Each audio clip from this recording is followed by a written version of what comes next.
Okay, so here at MBUZZ, we are here with Ahmed, who is the account manager for energy and finance for NVIDIA. So hello and welcome along to our wonderful stand here at GITEX 2022. How are you finding it so far? Well, thank you so much for having me, and I'm finding it very crowded and fruitful, let's say. Lots of people are coming from all over the world to look at technologies from different perspectives, and it's just beautiful.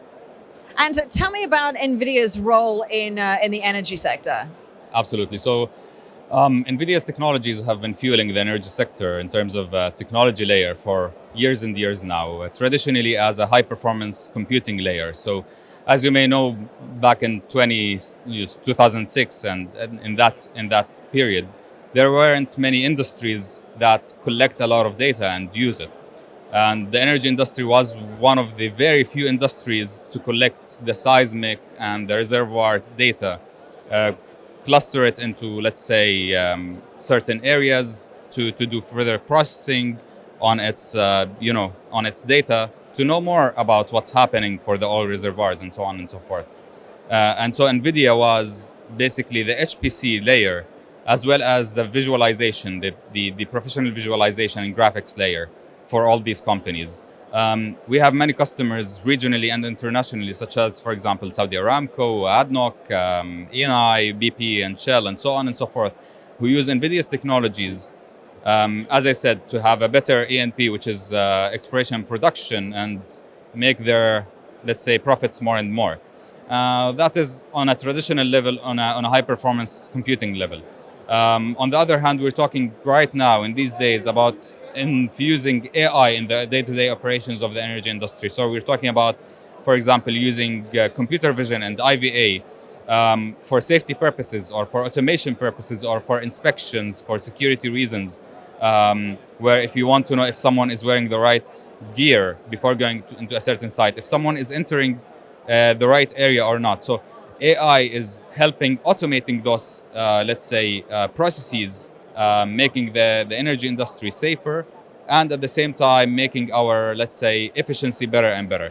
And the reason it's not only called oil and gas, it's because it's not only involving upstream, midstream, and downstream oil and gas, it's also involving what goes beyond that. So upstream, midstream, downstream, all the way to energy generation and energy distribution with things like smart meters and smart grid.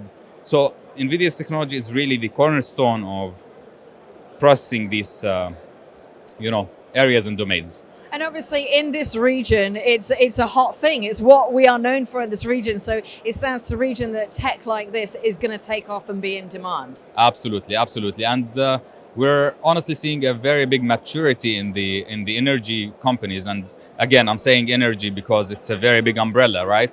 So we're going from the traditional oil and gas companies to even utilities in the country being really pioneers in using technologies for the right purposes. We're looking at DEWA, for example, here in Dubai, who's using NVIDIA's technologies to run AI for different use cases, really. And it's really beautiful to see these companies being a benchmark for global, utility companies. So. And one of my favorite things is the digital twin. It's amazing because you can build, a virtual version of something and test out hypotheticals before you get to the real life situation. That's absolutely correct. And although it's very, very trendy right now, many companies still don't understand the importance of digital twins. And NVIDIA is taking on the role to not only introduce that, let's say, concept to companies, but to help them push it to market. So, for example, we started with a couple of, let's say, use cases or examples outside of the energy industry that could be applied into the energy industry. BMW is creating a digital twin of its all-in-all factory, right? To let's say, as you said, to try things out in there before doing it in real life, to train robots in there before doing it in real life, and to test, drills and catastrophes before they actually happen and how to respond to them, right?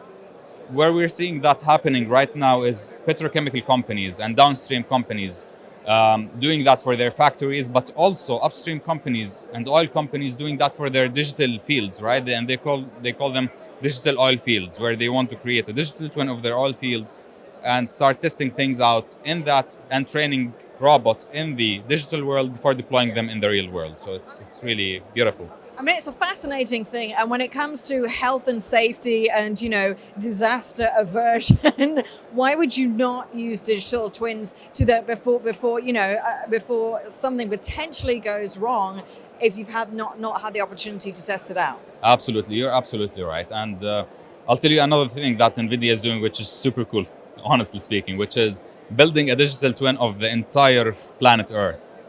So we're dedicating a supercomputer just for the reason of building a digital twin of Earth to test climate changes, to test, catastrophes, either natural or otherwise, before they happen, and how to respond to them, to stop this global warming that's happening. And it's beautiful to see how technology is being used for the good purpose, right? It's amazing. And I don't want to even think about how big that computer needs to be and the computing power behind it to do that. Well, it's let me tell you, it's going to be huge, but very efficient in terms of energy savings. So, yeah.